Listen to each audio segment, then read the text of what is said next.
जिसका chapter number है 13 यानी कि 13, जिसका नाम है साधु प्रदेश। तो साधु प्रदेश की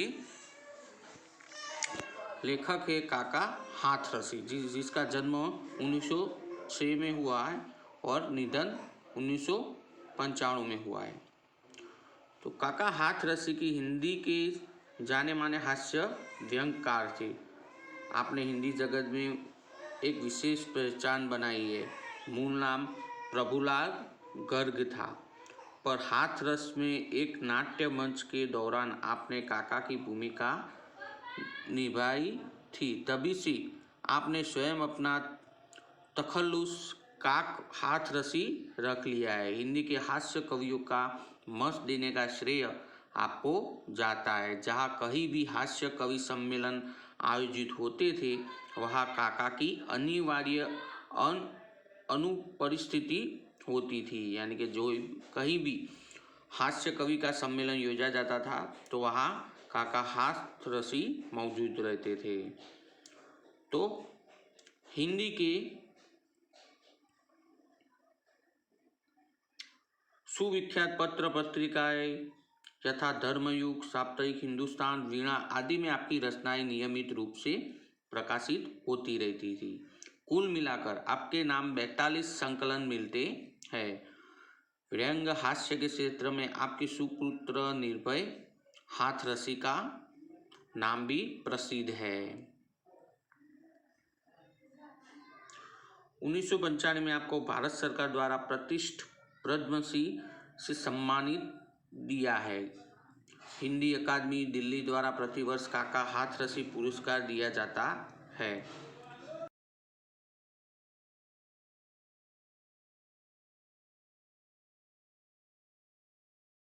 रचना में ढोंगी धूत बाबाओं की लीला का चित्रण किया गया है।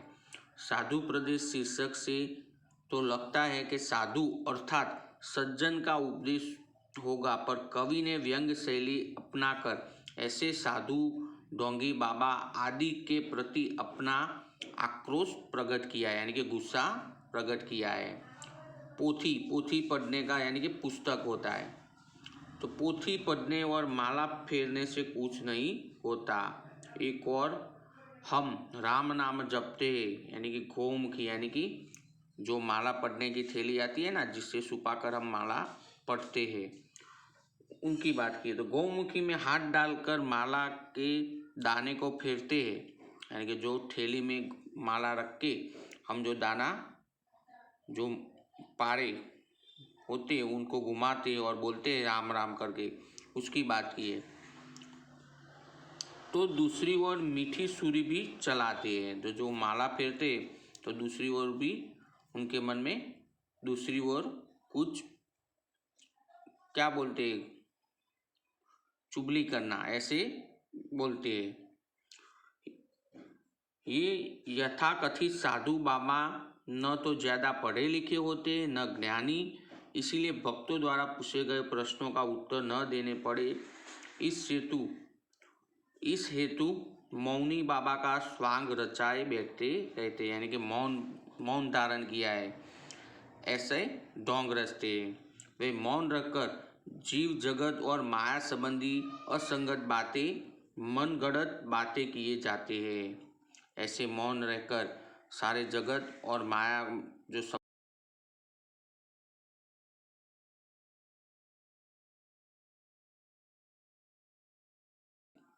काव्य को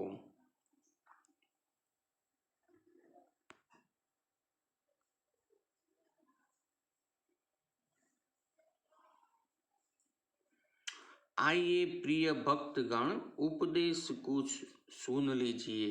पढ़ चुके हैं बहुत पोथी, आज कुछ गुन लीजिए। तो काका हाथरसी ऐसे ढोंगी बाबाओं पर व्यंग कसते हुए कहते हैं कि ढोंगी बाबा अपने भक्त जनों को उपदेश देते हैं कि आइए भक्तजन, कुछ उपदेश सुन लीजिए। अभी तक आपने बहुत सी पुस्तकें पढ़कर ज्ञान लिया होगा, लेकिन आज बाबा से कुछ ज्ञान प्राप्त कीजिए।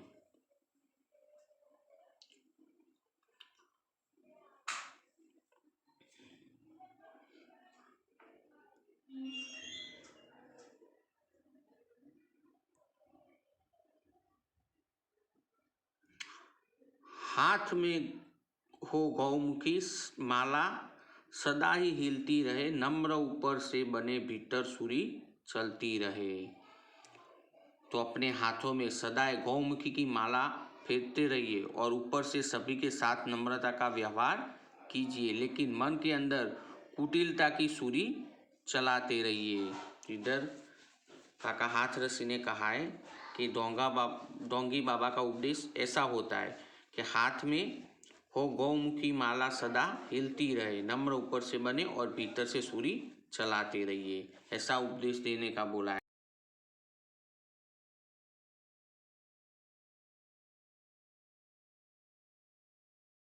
देखते हैं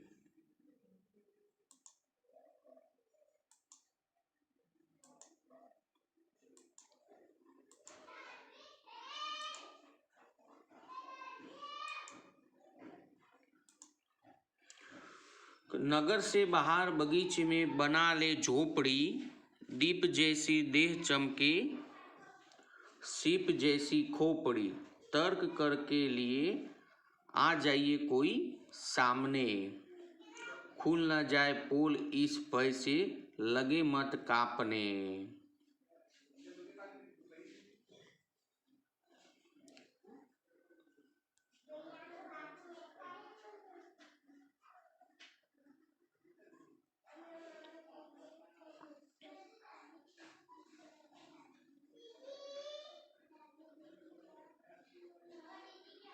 तो इधर ढोंग रचने के लिए शहर से यानी कि नगर से, जो नगर का है नगर यानी कि शहर के बाहर एकांत बगीचे में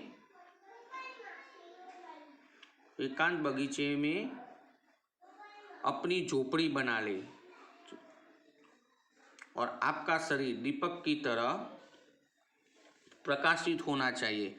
इसके लिए शरीर पर चंदन इत्यादि लगा ले और सिर को मुंडा ले ताकि वह सीप की तरह दिखे।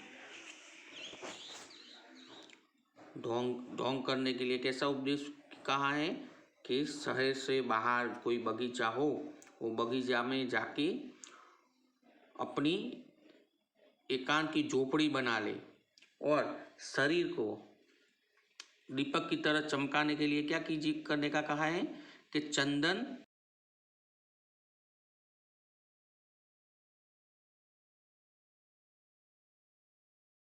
की तरह दिखे।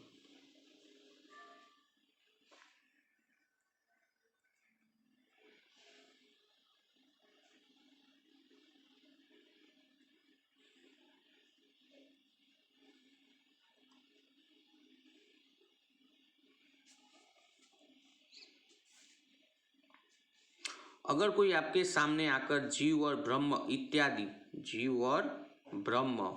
इत्यादि वगैरह के कठिन प्रश्न पूछे तो अपने पोल खुलने के डर को अपने मन में मत लाइए। क्या कहा है? तर्क करने का। अगर कोई सामने आके जीव और ब्रह्म इत्यादि जैसे प्रश्न पूछे तो अपने पोल खुलने का डर को अपने मन में मत लाइए।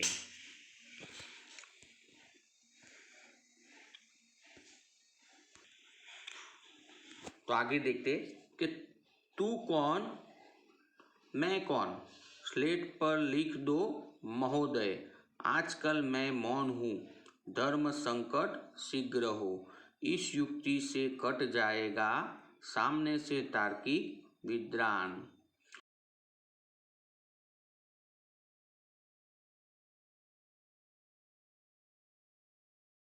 की बातें लिख दो, साथ ही ये लिख दो कि मैं आज मौन हूँ।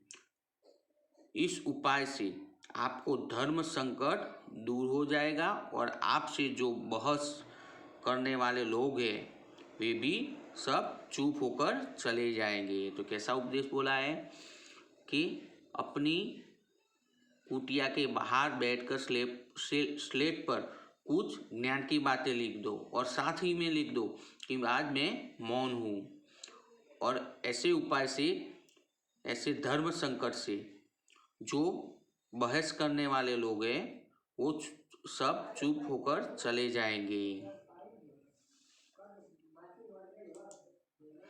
तो अभी हम आगे देखते हैं।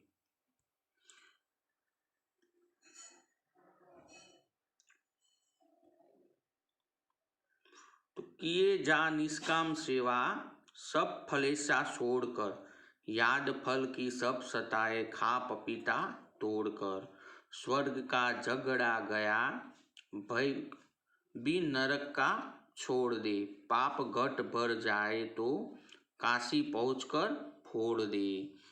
तो क्या बोला है, बिना किसी स्वार्थ के लोगों की सेवा तू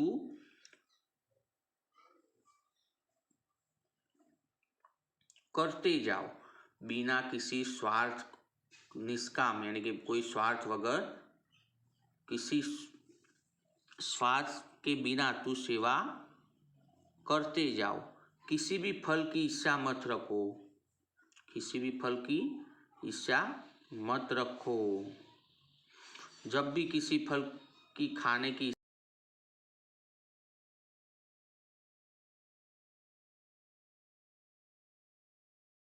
स्वर्ग न मिलने की शंका अपने दिल मत में रखना, यानी कि स्वर्ग न मिलने की शंका अपने दिल में मत रखना, और नरक का भय अपने मन से निकाल देना, नरक का भय अपने मन से निकाल देना।